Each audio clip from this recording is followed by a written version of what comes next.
नमस्कार साथियों, स्वागत है आपका दृष्टि आईएएस के बेहद दिलचस्प सेशन में। दिलचस्प इसलिए क्योंकि आज हम संश्लेषित हीरे के निर्माण की नई तकनीक पर बात करने वाले हैं।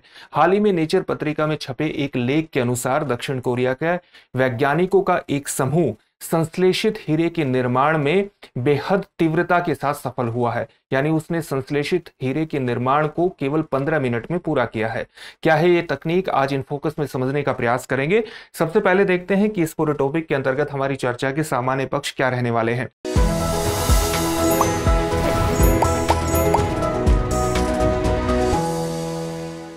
सबसे पहले हम खबर को थोड़ा सा विस्तार में जानने का प्रयास करेंगे, जिसके कारण ये पूरा टॉपिक चर्चा में है।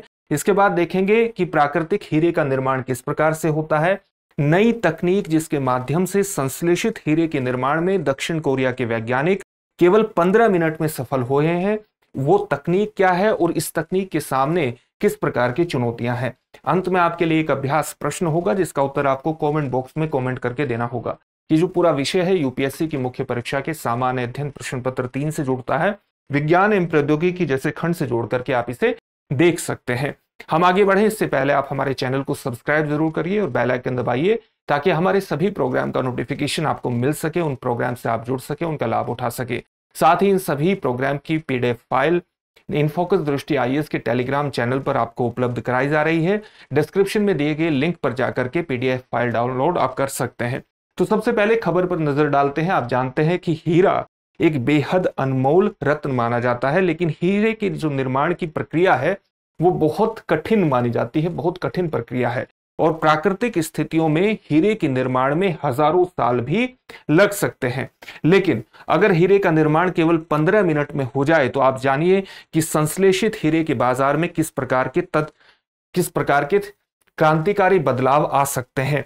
और ये तकनीक हाल ही में, इस तकनीक के बारे में नेचर पत्रिका में एक लेख प्रकाशित हुआ है, जिसमें बताया गया है कि किस प्रकार से ये तकनीक आने वाले समय में संश्लेषित हीरे के बाजार में क्रांतिकारी परिवर्तनों को बल प्रदान कर सकती है। तो सबसे पहले हम देखते हैं कि प्राकृतिक हीरे का निर्माण किस प्रकार से होता है।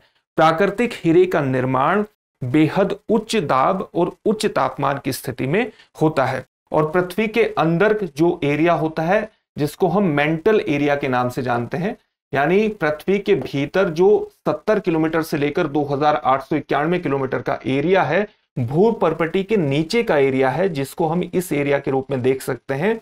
यहां इस एरिया को मेंटल के नाम से जाना जाता है और यहां पर उच्च तापमान और उच्च दाब की स्थिति में ही प्राकृतिक हीरे का निर्माण होता है। भारत में प्राकृतिक हीरे के निर्माण की एकमात्र जो खदान है वो कहां पर स्थित है? मध्य प्रदेश के पन्ना में स्थित है। जब इन स्थितियों का ठीक तरीके से अनुकरण किया जाता है प्रयोगशालाओं में, तब हम एक सिंथेटिक हीरे के निर्माण में सफल हो पाते हैं, जहां पर हम पारंपरिक रूप से उच्च दबाव और उच्च तापमान, जिसको हाई प्रेशर और हाई टेम्परेचर विधि कहा जाता है, उसके माध्यम से कई गीगा पास्कल दबाव को उत्पन्न करने के साथ साथ 1500 डिग्री सेल्सियस के तापमान को हासिल करने में सक्षम होते हैं। और इस तरह की स्थितियों का निर्माण करके सिंथेटिक हीरे का निर्माण करने में सफल होते हैं। इसी प्रकार से 99% सिंथेटिक हीरे का निर्माण किया जाता है सामान्य तौर से high pressure high temperature technique के माध्यम से। लेकिन इस टेक्निक में दो तरह की कमियां हो जाती हैं। एक तो ये टाइम टेकिंग है, यानी इसमें अधिक समय लगता है, 2 सप्ताह का समय सामान्य तौर से इसमें लग जाता है। और साथ ही इस तरह की high temperature high pressure technique स्थितियों को, जो एक्सट्रीम कंडीशंस हैं, उसको लगातार बनाए रखना भी बेहद मुश्किल होता है। साथ ही इस टेक्निक के माध्यम से हीरे के निर्माण में एक स्टार्टर जेम की भी आवश्यकता पड़ती है। आप कह सकते हैं कि एक बीज रत्न की भी सामान्य तौर से आवश्यकता लगातार बनी रहती है। इसकी कमियों को दूर करने के लिए एक नई वैकल्पिक तकनीक भी विकसित की गई थी, जिसको सामान्य तौर से केमिकल वेपर डिपोजिशन के नाम से जाना जाता है। अगर आप इसका हिंदी में अनुवाद करेंगे तो वो अनुवाद होगा रासायनिक वाष्प जमाव। इस तकनीक के माध्यम से हमने कुछ समय के लिए उच्च दबाव जैसी हाई प्रेशर हाई टेक्निक आवश्यकताओं को समाप्त करने में तो सफलता हासिल कर ली, लेकिन इसके अंतर्गत भी जो बीज की आवश्यकता है, जिसको हम स्टार्टर जेम कहते हैं, उसकी आवश्यकता निरंतर बनी रहती है। यानी पूरी तरह से हम इस टेक्निक में पहले की कमियों को दूर नहीं कर पाए। इसलिए वैज्ञानिक लगातार प्रयास कर रहे थे कि कुछ ऐसी टेक्निक का विकास किया जाए जिससे हीरे के निर्माण में तीव्रता हासिल की जा सके और पहले की तकनीकों की कमियों को दूर किया जा सके। इसीलिए ये खोज हमारे लिए, ये तकनीक जो हाल ही में दक्षिण कोरिया में विकसित की है वैज्ञानिकों के एक समूह ने, और जिसके बारे में हाल ही में नेचर पत्रिका में एक लेख प्रकाशित हुआ है, वो एक महत्वपूर्ण तकनीक है। इसमें भौतिक जो एक फिजिकल केमिस्ट रोडनी रुवोफ के निर्देशन में वैज्ञानिकों के एक समूह ने स्टार्टर जेम के उपयोग के बिना ही एक स्टैंडर्ड एटमॉस्फेरिक प्रेशर यानी जो मानक वायुमंडलीय दाब है उस पर हीरे के संश्लेषण की एक विधि को विकसित किया है, एक अनोखी तकनीक को विकसित किया है, जहां पर पारंपरिक हीरा बनाने की तकनीक की कुछ कमियों पर एक तरह से विजय प्राप्त कर ली गई है, उन कमियों को दूर कर लिया गया है।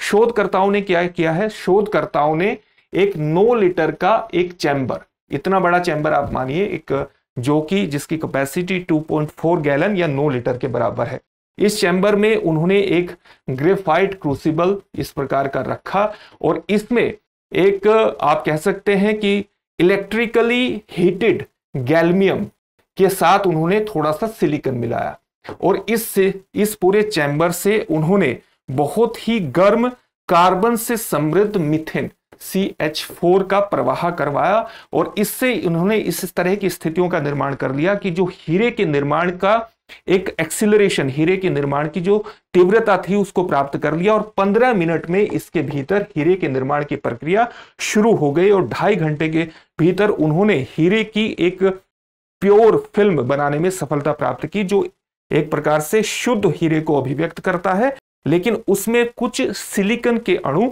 सामान्य तौर से रह गए। सिलिकॉन के परमाणु उसके अंतर्गत थे। 15 मिनट के बाद जो स्थिति या 2.5 घंटे के बाद जो हमें एक प्योर हीरे की स्थिति प्राप्त होती है, उसमें सिलिकॉन के कुछ परमाणु रह गए थे। शोधकर्ताओं का कहना है कि हीरे के विकास को उत्प्रेरित करने के लिए जो सबसे अच्छा संयोजन है, वो संयोजन क्या है, उसमें गैल्मियम होगा, निकल होगा, लोहा होगा और इन गैल्मियम, निकल और लोहे के साथ थोड़ी मात्रा में सिलिकॉन मिलाया जाएगा।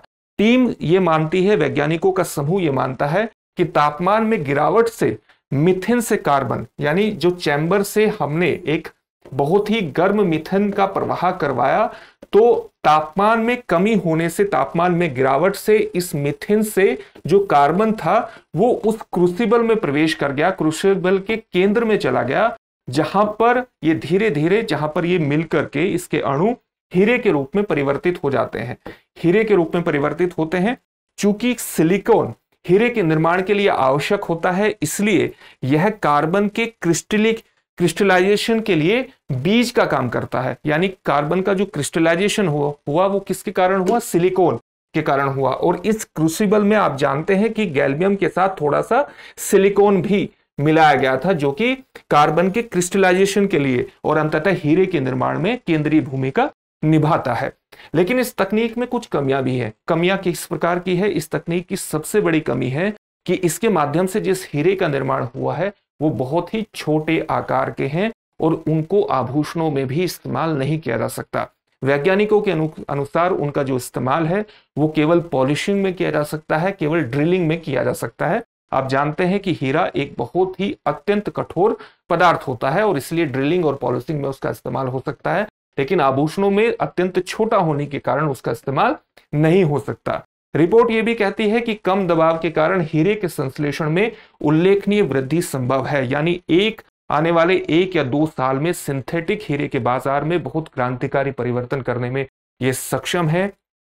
इस टेक्निक के प्रयोग से, इस नए दृष्टिकोण से नए अवसर भी पैदा होंगे, जो औद्योगिक अनुप्रयोगों यानी इंडस्ट्रियल एप्लीकेशंस में क्रांतिकारी बदलाव ला सकता है और अधिक उत्पादक उत्पादन तकनीकों को भी जन्म दे सकता है। इसका एक व्यावहारिक प्रभाव आने वाले समय में, आने वाले 2-3 साल में यह देखा जा सकता है। यानी एक बहुत ही महत्वपूर्ण तकनीक है हीरे के निर्माण की।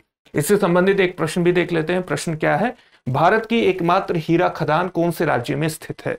आपके ऑप्शंस हैं कर्नाटका, मध्य प्रदेश, उत्तराखंड या असम। इस प्रश्न का उत्तर आप हमें कमेंट बॉक्स में कमेंट करके जरूर दीजिए। फिर से एक नए सेशन में आपसे मुलाकात होगी। धन्यवाद।